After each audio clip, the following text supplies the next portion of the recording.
সর্বশ্রেষ্ঠ আকায়ে নামদার তাজুদার মদিনা মুহাম্মদ মুস্তাফা সকলেই বলুন সাল্লাল্লাহু আলাইহি ওয়াসাল্লাম। আমি আপনাদের সামনে গত জুমা রাসূল করিম সাল্লাল্লাহু আলাইহি ওয়াসাল্লামের মেরাজ সম্পর্কে আলোচনা করতেছিলাম। গত জুমায় বলতেছিলাম যে রাসূলুল্লাহ সাল্লাল্লাহু আলাইহি ওয়াসাল্লাম আল্লাহ পাকের কাছ থেকে কি হাদিয়া নিয়ে আসছিলেন। আল্লাহ পাক রব্বুল আলামিন তার বন্ধু মুহাম্মদ রাসূলুল্লাহ সাল্লাল্লাহু আলাইহি ওয়াসাল্লামকে আরশে আজিমে ডেকে তার বন্ধুকে কি বস্তু হাদিয়া দিয়েছিলেন আপনারা সকলে গত জুমায় শুনছেন। রাসূল করিম সাল্লাল্লাহু আলাইহি ওয়াসাল্লামকে আল্লাহ তাআলা মেরাজের রজনীতে 50 ওয়াক্ত নামাজ আল্লাহ তাআলা এই উম্মতের জন্য দিয়েছিলেন। সেই 50 ওয়াক্ত নামাজকে প্রায় করবে রাসূলুল্লাহ সাল্লাল্লাহু আলাইহি ওয়াসাল্লাম ঘুমাইতে যখন 5 ওয়াক্ত আসলেন, নবীজি সাল্লাল্লাহু আলাইহি ওয়াসাল্লামকে মুসা আলাইহিস সালাতু ওয়াস সালাম বললেন যে আপনি এখন আবার ফিরে যান, আবার আসআলুত তাখফীফ, এবং আল্লাহকে গিয়ে বলেন যে আরো কমিয়ে দিতে, কারণ আমি আপনার পূর্বে নবী ছিলাম, আমার উম্মতের উপর আল্লাহ তাআলা 2 ওয়াক্ত নামাজ ফরজ করেছিল, এরপরে আমার উম্মত ঠিকঠাক মতো আদায় করতে পারে না। এজন্য আপনার উম্মত হায়াত পাবে কম, আপনার উম্মতের নানান ব্যস্ততা থাকবে, এজন্য আপনার উম্মত 5 ওয়াক্ত নামাজ পড়তে পারবে না। রাসূল করিম সাল্লাল্লাহু আলাইহি ওয়াসাল্লাম বলেন যে না, আমি আর যাইতে পারবো না। আল্লাহ পাক 50 ওয়াক্ত থেকে কমাইতে মাত্র 5 ওয়াক্ত আছে। কত? এই 5 ওয়াক্ত নামাজ এর চাইতে কম হবে, এটা আমি নবী আর আল্লাহর কাছে যে কমাইতে পারবো না, আমার লজ্জা লাগে। আমার কি লাগে? আমার আল্লাহ রাব্বুল আলামিন জিবরাইলের মাধ্যমে নবীকে জানিয়ে দিলেন, জিবরাইল আমার বন্ধুকে গিয়ে বলো, আমার বন্ধুর উম্মত এই 5 ওয়াক্ত নামাজ যদি সুন্দর করে খুশুর সাথে, বিনয়ের সাথে, নমনীয়তার সাথে আমি আল্লাহকে সন্তুষ্ট করার জন্য, দুনিয়ার কোনো মানুষকে দেখানোর জন্য না, দুনিয়ার মানুষ নামাজি করবে এই জন্য না, শুধুমাত্র কেবলমাত্র আমি আল্লাহ রাব্বুল আলামিনকে সন্তুষ্ট করার জন্য আমার কোন বন্ধুর উম্মত যদি দৈনন্দিন জীবনে 5 ওয়াক্ত নামাজ পড়ে, আমি আল্লাহ আরশের মালিক, আমি আল্লাহ আমার বন্ধুর উম্মতের উপর 50 ওয়াক্ত নামাজের সওয়াব লিখে দিব। সুবহানাল্লাহ।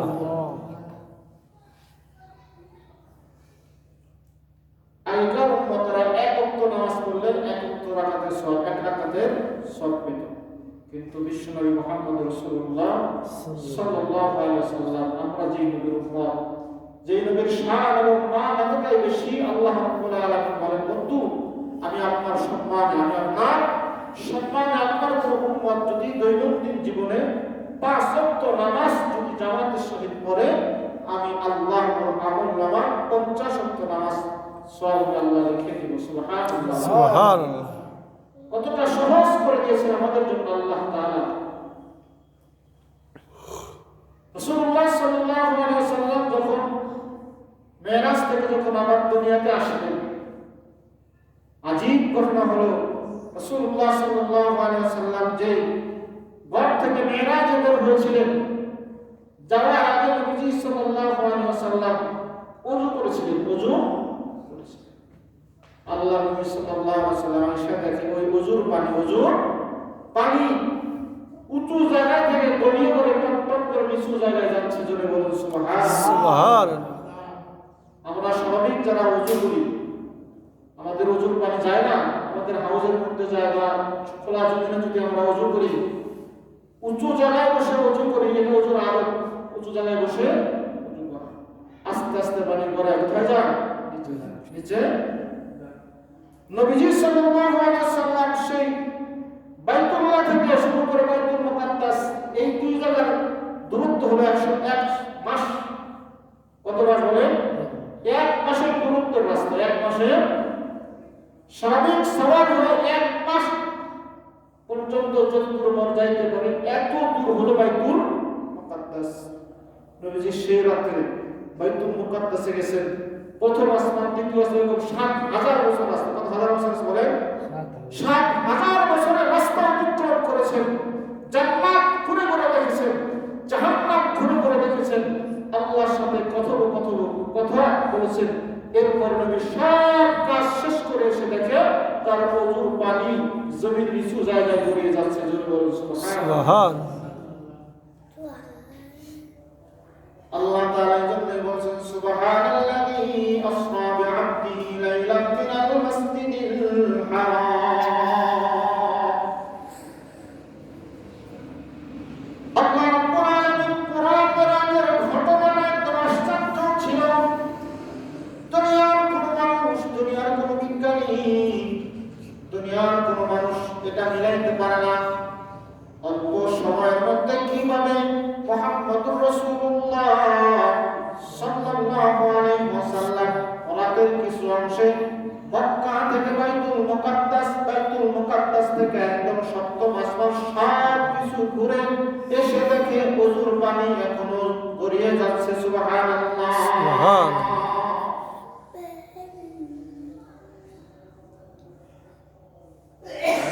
সকাল হয়ে গেলেন। সকালবেলায় হযরত আবু বকর রাদিয়াল্লাহু তাআলা যেটাকে বলেন, আবু বকর আজকে রাতে একটা ঘটনা ঘটে গেছে। সিদ্দিক আকবর রাদিয়াল্লাহু তাআলা বলেন, পয়গম্বর কি এমন ঘটনা ঘটলেন? রাসূল কারীম সাল্লাল্লাহু আলাইহি ওয়াসাল্লাম বলেন, এ আবু বকর, গত রাতের শেষ অংশে আমি মুহাম্মদ সাল্লাল্লাহু আলাইহি ওয়াসাল্লাম বাইতুল মুকাদ্দাস থেকে একদম প্রথম আসমান, দ্বিতীয় আসমান, তৃতীয় আসমান, এরকম এক একটা আসমান বেদ করে লৌহ কলম করছে, সব বেদ করে সিদরাতুল মুনতাহা বেদ করে আমি আল্লাহর সাথে সাক্ষাৎ করেছি। জোরে বলুন সুবহানাল্লাহ, সুবহানাল্লাহ। হযরত আবু বকর বলেন, ইয়া রাসূলুল্লাহ, ইয়া হাবিবাল্লাহ, এটা কি আশ্চর্য ঘটনা? কি ঘটনা আমি দেখব না? আপনি যেহেতু বলেছেন, আপনি যদি মন থেকে না বলে থাকেন, আপনি যদি সত্যি বলে থাকেন, আমি আবু বকর বিশ্বাস করলাম এই অল্প সময়ের মধ্যে এমন ঘটনা ঘটানো সম্ভব। আবু বকর বিশ্বাস করলেন। জোরে বলুন সুবহানাল্লাহ, সুবহানাল্লাহ। আবু বকরকে সিদ্দিক বলা হয়। কি বলা হয় বলে? সিদ্দিক বলা হয়। নবীজি সাল্লাল্লাহু আলাইহি ওয়াসাল্লাম আবু বকর চিন্তা করলেন না, জিজ্ঞাসা করলেন না যে ইয়া রাসূলুল্লাহ আপনি কিভাবে কথা বলতেছেন, চিন্তা করে বলছেন। কারণ হেরাত থেকে বাইতুল মুকাদ্দাস 1 মাসের রাস্তা। কয় মাসের রাস্তা বলেন? 1 মাসের রাস্তা। প্রথম আসমান থেকে সপ্তম আসমান পর্যন্ত 7,000 বছরের রাস্তা। কত হাজার বলেন? 7,000। নবীজি যখন আবু বকরের কাছে কথা বলতেছিলেন, আবু বকর একবার নবীজিকে উল্টা প্রশ্ন করে না, ইয়া রাসূলুল্লাহ আপনি কি বলেন? আপনার মাথা ঠিক আছে? আবু বকর কি বলে? নবী যদি আপনি সত্যি বলে থাকেন আপনি গত রাতে মিরাজ করেছেন, আমি আবু বকর নির্দ্বিধায় বিশ্বাস করলাম। জোরে বলুন সুবহানাল্লাহ। হযরত রাসূল কারীম সাল্লাল্লাহু আলাইহি ওয়াসাল্লাম আবু বকরকে বললেন, আবু বকর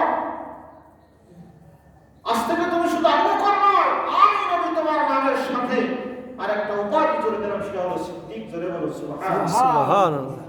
হযরত আবু বকর সিদ্দিক রাদিয়াল্লাহু তাআলা। এই ঘটনা যখন মক্কার এক কান থেকে আরেক কানে যখন ছড়িয়ে যেতে লাগলেন যে মুহাম্মদ নাকি গত রাতে আসমান ভেদ করে মক্কা থেকে বাইতুল মুকাদ্দাস থেকে সপ্তম আসমান ভেদ করে আল্লাহর সাথে সাক্ষাৎ করছেন। যারা কাফের মুশরিক বেঈমান ছিল, যারা নবীকে সব সময় অপমান করার, অপদস্থ করার যারা নেশায় লিপ্ত ছিল, কিভাবে মুহাম্মদকে অপমান করা যায়, কিভাবে মুহাম্মদকে মক্কা থেকে বিতাড়িত করা যায়, কিভাবে মুহাম্মদকে পাগল উপাধি দেওয়া যায়, এই নানান চিন্তায় কাফেররা কি ছিল? ব্যস্ত ছিল। এক একবার নবীজিকে পাগল পর্যন্ত বলে, জোরে বলুন নাউযুবিল্লাহ। নবীজিকে জাদুকর বলেছেন, জাদুকর। নবীজিকে গণক বলেছেন, গণক বলেছেন। আবু জেহেল এই কথা যখন আবু জেহেলের কানে গেলেন, আবু জেহেল করা পাইছে একটা সুযোগ, পাইছে একটা, এটা কি সম্ভব? কোথায় 1 মাসের রাস্তা, কোথায় 1 মাসের রাস্তা, আবার প্রথম আসমান থেকে একদম পুরা দ্বিতীয় তৃতীয় সব আসমান বের করে হাজার হাজার বছরের রাস্তা মোহাম্মদ নাকি শেষ রাতের কিছু অংশ নাকি অতিক্রম করেছে। এটা পাগল ছাড়া সুস্থ মানুষের কথা হতে পারে? আবু জাহেল মক্কার মধ্যে বলা বলে শুরু করলো, মোহাম্মদ পাগল হয়ে গেছে, নাউজুবিল্লাহ বলে। মোহাম্মদ একদিন মনে করছিলাম যাই হোক, যেই বলতো বিশ্বাস হতো, কিন্তু এখন মোহাম্মদ যেই কথা বলতেছে এটা বিশ্বাসযোগ্য না। দৌড়ে গেছে আবু বকরের কাছে। কার কাছে বলেন? কার কাছে গেছেন? আবু জাহেল কার কাছে গেছেন? আবু বকরের কাছে গেছেন। আবু বকর কি কেউ আবু বকর শুনছো নি?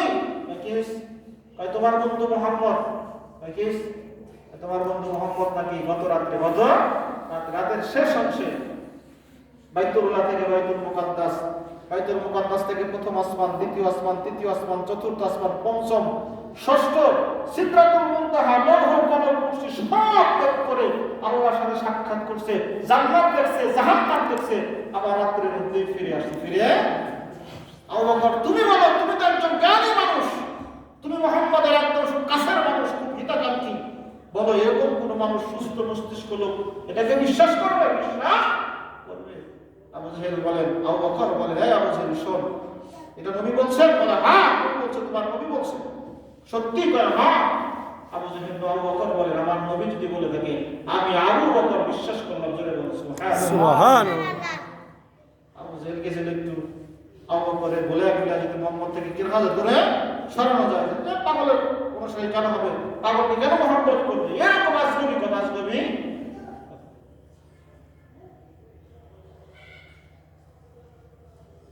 আবু জাহেল চিন্তা করলো যে না, আবু বকরের কাছে কাজ হবে না, এবার সব মক্কা লিডারদের ডাকছে, এই মোহাম্মদ এই সমস্ত কথা কয় যায়, বিশ্বাস করা যায়? না, আবু বকর তো বিশ্বাস করছে। আবু বকর পাগল দিয়ে আমরা পাগল কাকে জোরে বলে নাউজুবিল্লাহ। আবু বকর পাগল? আবু বকর পাগল না। আবু বকরের সামনে আমার আল্লাহ তাআলা বিভিন্ন জায়গায় কোরআন আয়াত আল্লাহ তাআলা নাযিল করে বলছে সুবহানাল্লাহ। একটা ঘটনা হলো আবু বকরের সাথে। হযরত আবু বকর রাদিয়াল্লাহু তাআলা নাম বুঝাইছে, এক ইহুদি বলতেছে, যারা এতদিন শুনতাম মোহাম্মদ নাকি গরিব, মোহাম্মদ নাকি কোরআন আয়াত নাযিল হয়েছে, ইকরিদুল্লাহু কারদান হাসানা, আল্লাহ বলছেন তোমরা মানুষকে কর্জে হাসানা দাও, আল্লাহকে কর্জে হাসানা দাও। ইকরিদুল্লাহু কারদান হাসানা, আয়াতের অর্থ হলো তোমরা আল্লাহ তাআলাকে কর্জে হাসানা দাও, মানে হাওলাত বা ঋণ দাও। আচ্ছা বলে আল্লাহ কি অভাবগ্রস্ত? আমার কথা বলে আল্লাহ কি অভাবগ্রস্ত? আল্লাহ কি কোনো টাকার দরকার আছে? আল্লাহ বলেন যে ইন্নাল্লাহা গানিয়্যুন, নিশ্চয় আল্লাহ তাআলা ধনীবান, তোমরা ফুকারা, তোমরা হইলা গরীব। তোমরা হইলা কি? গরীব। আল্লাহ কোন বান্দার কোন কিছুর মুখাপেক্ষী না। আল্লাহকে বলা ওয়াজিবুল ওজুদ, ওয়াজিবুল ওজুদ। ওয়াজিবুল ওজুদ অর্থ হলো আল্লাহ তাআলা শুরুতেও যেমন ছিল, বর্তমানে আছে তেমন আছে, ভবিষ্যতে তেমনই থাকবে, তেমনই থাকবে। পৃথিবীর কোনো কাজ করতে গিয়ে কোনো জিনিসের কারো কোনো কিছু মুখাপেক্ষী হয় না। তিনি হলেন আল্লাহ, তিনি হলেন আল্লাহ। এর অর্থ হলো আল্লাহ তাআলা বলেন তোমরা মানুষদেরকে, আল্লাহর বান্দাদেরকে ঋণ দাও কর্জে হাসানা।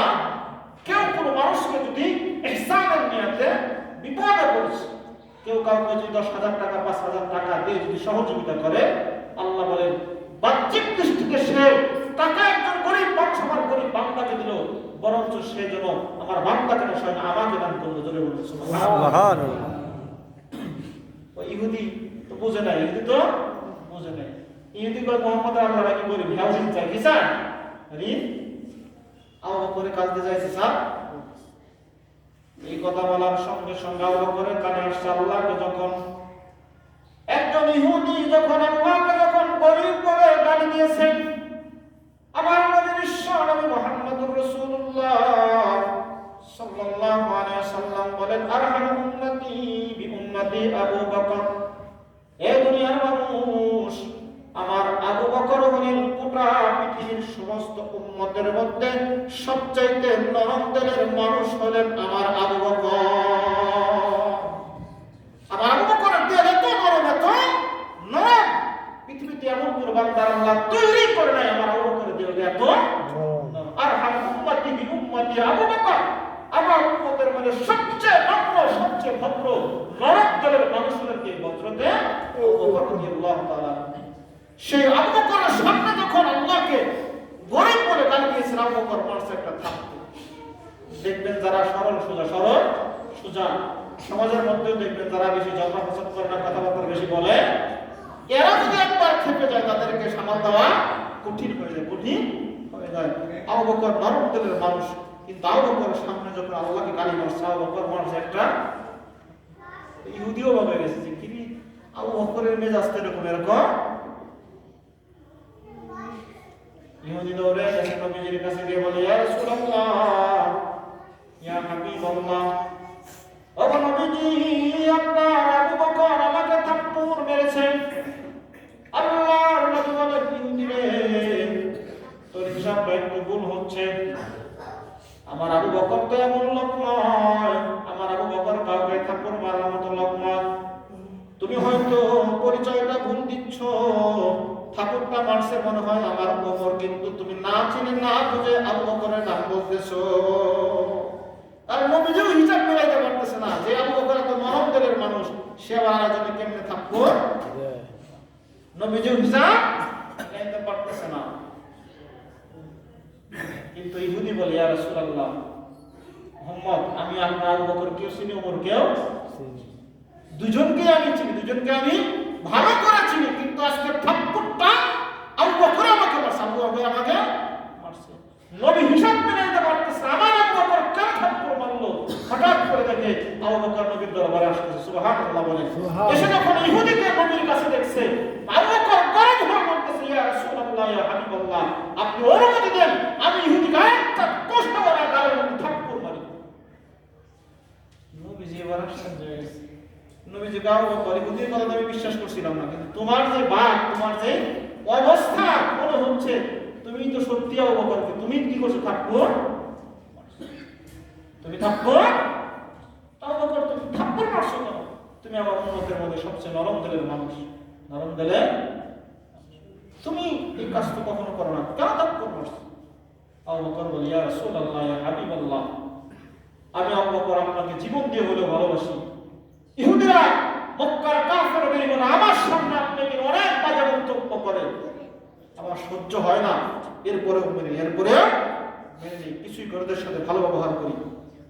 কিন্তু ওরা আমার আল্লাহকে, আমার সামনে ইহুদি আল্লাহকে গালি দিচ্ছে, আল্লাহকে গালি দিচ্ছে।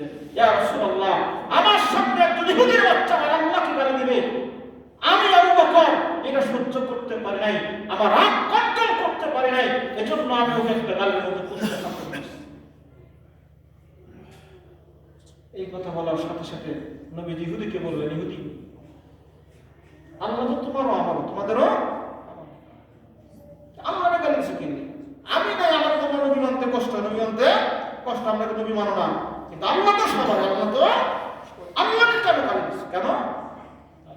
ইহুদি তো বুঝেন না, মুনাফিকের চরিত্র, সাথে সাথে না করছে না। আবু বকর মিথ্যা কথা বলতে বলে নাউজুবিল্লাহ, বলে না আমি আল্লাহকে গালি, আল্লাহকে গালি। আবু বকর আল্লাহর গালি, ইহুদি কয় আল্লাহর গালি। আমাদের দেশে যদি এরকম একটা কোন মাতব্বরের কাছে বিচার চাইতো, বিচার আমরা কি করতাম? দেখতাম কার পজিশন কিরকম, কার পজিশন। একজন যে টাকাওয়ালা হয়তো, টাকাওয়ালা হয়তো বা দুনিয়ার ক্ষমতাশীল হইতো, মাতবার কি করতো? তার পক্ষে রায় দিত, রাজার পক্ষে, অথবা কিছু টাকা থেকে খায় কি করতো? রায় তার পক্ষে। কিন্তু কার কাছে বিচার দিয়েছে? বিশ্বনবী আল্লাহর করে যান মর্যাদা, যিনি গোটা তামাম পৃথিবীর মধ্যে ইনসাফের মানদণ্ড কায়েম করে গেছেন, সেই নবীর কাছে বিচার দিচ্ছে। বিচার 100% ন্যায় বিচার হয়, এর মধ্যে কোনো সন্দেহ আছে বলেন? না।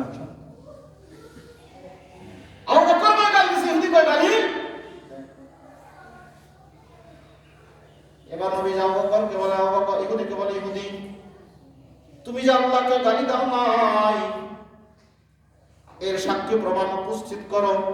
আর যদি সাক্ষী না উপস্থিত করতে পারো তুমি নিজের উপর লানত করো, কসম খাও। কসম ইহুদি দেওয়ার কি আর আল্লাহর ভয় আছে বলতে? ইহুদি সাথে সাথে কসম খেয়ে নিচ্ছে, কসম আল্লাহ, কসম আমি আল্লাহকে গালি।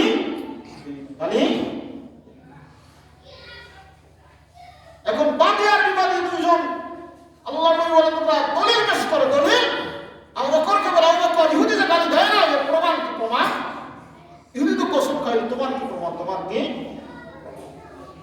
আবু বকর কি প্রমাণ দেবে? কি ইহুদি আগে কসম খেয়ে নিচ্ছে, কসম। আবু বকর ইয়া রাসূলুল্লাহ ইয়া হাবিবাল্লাহ, যদি আমার কোনো প্রমাণ নাই কিন্তু আমি আবু বকর মিথ্যা কথা বলতেছি না, নিঃসন্দেহ আমার সামনে ইহুদি আল্লাহকে গালি দিয়েছেন, এই জন্য আমি থাপ্পড় মারছি। নবী জবাব, আবু বকর মুখের কথা বিচার হবে না, আইন অনুযায়ী তোমার বিচার হবে। কারণ ইহুদি কসম খেয়েছে, তুমি বল ইহুদি বলতেছে গালি দেয় নাই, তুমি বলছো গালি দিছো, গালি দিয়েছে। কিন্তু এখানে ইহুদির কথা বক্তব্য হবে, ইহুদি সে কসম খেয়েছে, কসম। এই জন্য ইসলামের ন্যায় বিচার হলো, তুমি ইহুদির গালে থাপ্পড় দিয়েছো, তোমার গালে ওই পরিমাণ সত্য করে ইহুদি তোমার গালে একটা থাপ্পড় দিবে। থাপ্পড় সমস্ত সাহাবায়ে কেরাম আবু বকরের মতো মানুষের গালে একটা ইহুদি থাপ্পড় দিবে, ইহুদি থাপ্পড় দিবে, এটা মানা যায়? নবীর দিলেও কষ্ট, নবীর দিলেও কষ্ট। কিন্তু এখানে ইনসাফ না করলেও ইহুদি পরবর্তীতে তহমত দেবে, মিথ্যাচার করবে যে মুহাম্মদের কাছে বিচার নিয়ে গেছিলাম, মুহাম্মদ আবু বকর নিজের লোক দেখে নিজের লোকের পক্ষে রায় দিয়েছেন, মুহাম্মদ শিরক বিচার করে। পুরো যেন মদিনার মধ্যে একটা আতঙ্ক সৃষ্টি হয়ে গেলেন। ইহুদিও সুযোগ পাইছে, সুযোগ। আমাদের দেশে দেখবেন ইহুদিদের এখন এই বৈশিষ্ট্য আছে, ইহুদিরা 24টা মুহূর্ত মুসলমানের ক্ষতি করার জন্য চিন্তা করে, মুসলমানের ক্ষতি করার জন্য। কেন? আল্লাহ বলছেন লা তাত্তাখিযুল ইয়াহুদা ওয়ান নাসারা আউলিয়া, আল্লাহর কথা। আল্লাহ বলেন ইহুদি নাসারা তোমাদেরকে সামনে যতই ভালোবেসে আসুক না কেন, আল্লাহ বলেন সাবধান, ওদেরকে কখনোই তোমরা বন্ধু হিসেবে গ্রহণ করো না, কখনোই কল্পনাও করো না ইহুদি খ্রিস্টানরা তোমাদের সাথে ভালো আচরণ করবে, তোমাদেরকে ভালো কল্যাণের কথা বলবে, কল্যাণ দিক নিতে সেটা অসম্ভব। ইহুদি চান্স পেয়ে গেছে, বুঝলেন? হাতা মুসাইতে আবু বকরকে থাপ্পড় মারে, থাপ্পড়। এমন সময় পয়গম্বর আলাইহিস সালাতু ওয়াস সালামের কাছে জিবরাইল আসার, হঠাৎ করে নবীর কপালে ঘাম ঝরা শুরু হয়ে গেলেন, শব্দ আসতেছে মৌমাছির মতো, গুনগুন গুনগুন শব্দ হচ্ছে, নবীর কপাল দিয়ে ঘাম ঝরতেছে। আল্লাহর নবী বিশ্ব নবী মুহাম্মদ রাসূলুল্লাহ সাল্লাল্লাহু আলাইহি ওয়াসাল্লামের কাছে যখন উনি আসতেন, নবীজি ওহী আসার সাথে সাথে ওহীর এতটা ওজন ছিল, বার ছিল, আম্মা জান আয়েশা সিদ্দিকা রাদিয়াল্লাহু তাআলা আনহার পরে থাকা অবস্থায় নবীর কাছে জিবরাইল অনেকবার এসেছে, বলেন সুবহানাল্লাহ। আম্মা জান আয়েশা সিদ্দিকা রাদিয়াল্লাহু তাআলা আনহা বলেন, হঠাৎ করে নবী আমার একদিন রানের উপর শুয়ে আছেন, মাথা দিয়ে শুয়ে আছেন, এবং সময় দেখি নবীর কপাল দিয়ে ঘাম ঝরতেছে, আর আমার রানের উপর মাথা রাখছে, মনে হয় একটা হলুদ পাহাড় আমার রানের উপর রেখে দিয়েছে, ওহীর এই পরিমাণ ওজন। জোরে বলুন সুবহানাল্লাহ। যখন শব্দ আসতেছে, জিবরাইল যখন আসতেন কয়েকটা শব্দ দিয়ে আসতেন, কোন কোন রাতের মধ্যে আসে ঘন্টির শব্দ হইতো, ঘন্টি বাজায়, বেল বাজায়, আবার মৌমাছির মতো মৌমাছির জাগ যখন যায় একটা শুন শুন শব্দ হয়, এরকম ভাবে শব্দ হইতো। নবীজি বুঝতে পারতেন জিবরাইল আসছে, জিবরাইল আসতেছে। আবার নবীজি কখনো জিবরাইল নবীর একজন সাহাবী দেহিয়া কালবি রাদিয়াল্লাহু তাআলা আকৃতি ধরে নবীজির সামনে আসতেন। ইহুদি যখন নবীজিকে আবু বকরকে থাপ্পড় মারবে, হঠাৎ করে দেখে গুনগুন শব্দ, নবীজি বুঝতে পারলেন। ইহুদিকে বললেন, ইহুদি একটু চোখ থাক, একটু পরে মারে, এই সময় কেন জিবরাইল আসে আগে দেখি, হয়তো আসমান থেকে আবু বকরের পক্ষে কোনো ফয়সালা হতে পারে, এই জন্য একটু চুপ থাকো। জিবরাইল আসলেন, এসে আসার পর আয়াত শুনিয়ে দিলেন, ওগো নবীজি, قد سمع الله قول الذي আল্লাহ তাআলা নিশ্চয়ই ওই সমস্ত ব্যক্তিদের কথা শ্রবণ করছেন যারা বলেন ইন্নাল্লাহা ফাকিরুন ওয়া নাহনু আগনিয়া, যারা বলেন নিশ্চয় আল্লাহ গরীব আর আমরা হলাম ধনী। আল্লাহ নাযিল করে দিলেন কি ইহুদির কথা, ইহুদিও অস্বীকার করছে। আল্লাহ কি বলেন? قد سمع الله قول الذي, আল্লাহ তাআলা ওই ব্যক্তির কথা শ্রবণ করেছেন যে ব্যক্তি বলেছেন ইন্নাল্লাহা ফকির ওয়া নাহনু আগনিয়া, যে আল্লাহ হলেন ফকির, আমরা হলাম ধনী। জোরে বলুন না। আমার আল্লাহ রাব্বুল আলামিন হযরত জিবরাইল আমিনকে পাঠিয়ে দিলেন হযরত আবু বকরের পক্ষে তার সাক্ষী দেওয়ার জন্য। জোরে বলুন সুবহানাল্লাহ। জিবরাইল আমিন এসে বললেন, ইয়া রাসূলুল্লাহ, ইয়া হাবিবাল্লাহ, ও নবীজি, আপনার আবু বকর আপনাকে এবং আল্লাহকে এই পরিমাণ ভালোবাসে, এই পরিমাণ মহব্বত করে, আপনার সামনে আবু বকরের সামনে আল্লাহকে গালি দিয়েছেন, আবু বকর কন্ট্রোল করতে পারে নাই। আমার আল্লাহ রাব্বুল আলামিন আমি জিবরাইলকে আয়াত দিয়ে পাঠাইলেন, গিয়ে বলো আমার বন্ধুকে গিয়ে বলো, আমার আবু বকরের পক্ষে দুনিয়ার যদি কোনো সাক্ষী নাও থাকে, আমি আল্লাহ নিজেই আমার আবু বকরের পক্ষে সাক্ষী হলাম। জোরে বলুন সুবহানাল্লাহ। ইনি হলেন আবু বকর, ইনি হলেন এই আবু বকরের সামনে আবু জেহেল কর, তোমার বন্ধু এই কথা কয়, তুমি কি বিশ্বাস করো? বিশ্বাস করো। আবু বকর কি কয়? হ্যাঁ, আবু মুহাম্মদ যদি এর চাইতে আশ্চর্যের কথা বলে তাও আমি আবু বকর বিশ্বাস করব। জোরে বলুন সুবহানাল্লাহ। আবু বকর, আবু জেহেল মোট কথা মুহাম্মদকে অপমান করবে, মুহাম্মদকে পাগল বলে সমাজের মধ্যে পরিচিত করে দিবে। যেটা তো পাগলের কথা সারা কথা হতে পারে, সুস্থ মানুষের কথা হতে পারে। এই অল্প সময়ের মধ্যে এত দূরত্ব, এত পথ, হাজার হাজার বছর রাস্তা অতিক্রম করে আসলো, এটা পাগল কথা ছাড়া আর কারো কথা হতে পারে? এবার সবাই বুদ্ধি করলো যে মুহাম্মদের কথাটা মিথ্যা প্রমাণিত কিভাবে করা যায়, কিভাবে? সবাই বুদ্ধি করে বলে এক কাজ করে, মুহাম্মদ তো বলতেছে বাইতুল মুকাদ্দাস আছে, তাহলে এক কাজ করে চলো আমরা সবাই মুহাম্মদের কাছে যাই, মুহাম্মদকে আমরা প্রশ্ন করব। প্রশ্ন সবাই গেছে, গিয়ে বলে মুহাম্মদ সাল্লাল্লাহু আলাইহি সাল্লাম, আপনি নাকি মক্কার মধ্যে বলে বেড়াইতেছেন গত রাত্রে আল্লাহর সাথে সাক্ষাৎ করছেন, জান্নাত দেখছেন, জাহান্নাম দেখছেন, বাইতুল্লাহ থেকে বাইতুল মুকাদ্দাস 101 মাসের রাস্তা, আবার যে প্রথম আসমান থেকে জমিন থেকে আসমান পর্যন্ত 7000 বছরের রাস্তা, এত হাজার হাজার বছরের রাস্তা অতিক্রম কইরা আল্লাহর সাথে সাক্ষাৎ করে আবার ওই রাস্তায় ফিরে আসছে, এটা সত্য? এই কথা কি আপনি সত্য বলছেন? ভাই হ্যাঁ সত্য। এটা তেমনি বিশ্বাস করবেন না? হ্যাঁ বলে সত্য নাকি? হ্যাঁ সত্য। এক কাজ করো, তুমি আসলে গেছো কিনা? না গেছো। বলো তো বাইতুল মুকাদ্দাসে গেছো? বলে হ্যাঁ গেছি। বাইতুল মুকাদ্দাস যায় না, নবীজি গেছে বাইতুল মুকাদ্দাসে গেছেন, সেখানে সাওয়ারি পাচ্ছে, মসজিদে ঢুকছে, ওযু করছে, ওযু মসজিদে ঢুকছে, ঢোকার পর ইমাম দিয়ে আবু জেহেল কয়, বাতিজা, যদি সত্যি বাইতুল মুকাদ্দাসে যায় থাকো তাহলে বলো তো বাইতুল মুকাদ্দাসে ঢুকতে যে মসজিদে সিঁড়ি আছে, আমার সিঁড়ি আছে কিনা? বলে বলো তো বাইতুল মুকাদ্দাসে কয়টা সিঁড়ি আছে? বাইতুল মুকাদ্দাস এত বড় মসজিদ, জানালা আছে কিনা? বলেন আমাদের জানালা আছে কিনা? বলো তো বাইতুল মুকাদ্দাসে কয়টা জানালা আছে? আচ্ছা বলেন, আমরা যারা নামাজ পড়তে এসে সিঁড়িতে উঠছে কিনা? বলেন এই হওয়ার পর থেকে একা কারো জিজ্ঞেস করে বলতে পারবে যে কয়টা সিঁড়ি আছে? কেউ বলতে পারবে? আমি তো পারবো না কয়টা সিঁড়ি আছে। কয়টা? বাস্তব আমরা এখন বলতে কয়টা সিঁড়ি, আপনি বলতে পারবেন কয়টা সিঁড়ি আছে? এই যে জানালা না দেখেছেন, না কোনো সারা বলা সম্ভব?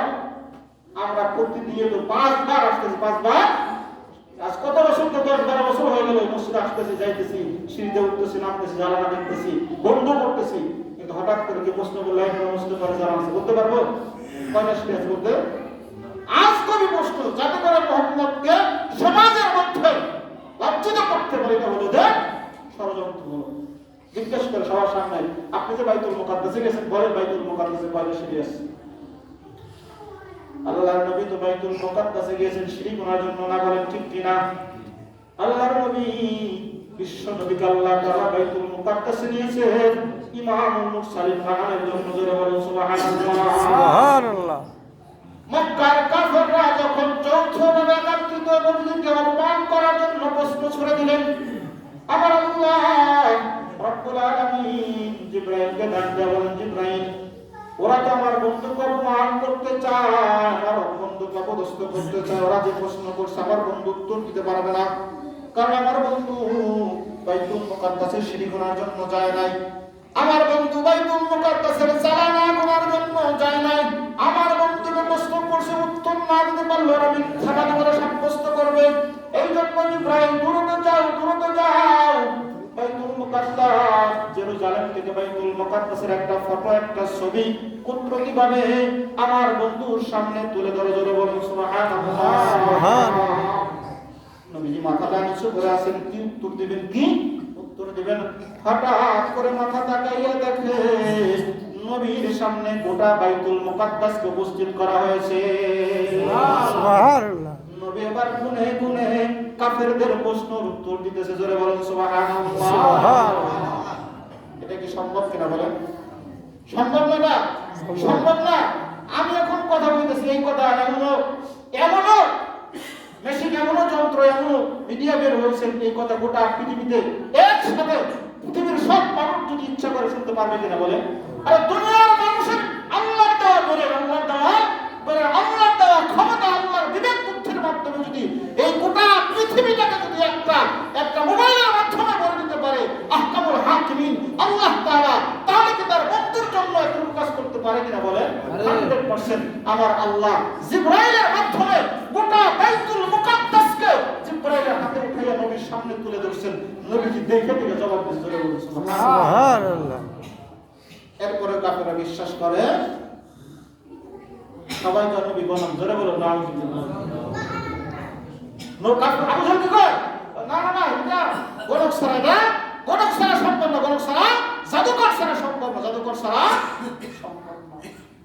কিন্তু নবীজি সাল্লাল্লাহু আলাইহি ওয়াসাল্লাম আল্লাহ রাব্বুল আলামিন, আমি যে কথাটা বুঝাইতেছিলাম, মক্কার কাফেররা নবীকে বেজ্জতি করার জন্য, অপমান করার জন্য মেরাজকে কেন্দ্র করে অনেক ঘটনা ঘটেছে। সাম্পল দুনিয়ার ছোট্ট একটা উদাহরণ আমি আপনাদেরকে দিই। সেটা হলো, আপনি মনে করেন আমাদের বর্তমান যে অন্তর্বর্তীকালীন সরকার, উনি যদি মনে করেন একটা সফর মনে করেন ঢাকা থেকে উনি পাটুরিয়া যাবে, কি যাবে? পাটুরিয়া। আপনারা বলেন অন্তর্বর্তী সরকার যখন আসবে, এই রাস্তায় যানজট আছে কিনা বলেন? আছে না? যানজট নাই? কত গাড়ি চলে, কত গাড়ি চলে। দেখেন দেশের কোন প্রাইম মিনিস্টার যখন যে রাস্তা দিয়ে চলে, প্রাইম মিনিস্টার গাড়ির আগে কিন্তু কোনো গাড়ি যায়? যত গাড়ি থাকে রাস্তার দুই পাশে পুলিশ মোতায়েন করে, নিরাপত্তা বাহিনী সব গাড়িগুলোকে সাইড করে দেয়। এখন আর কোনো গাড়ি চলা যাবে না, কারণ প্রাইম মিনিস্টারের গাড়ি আসবে।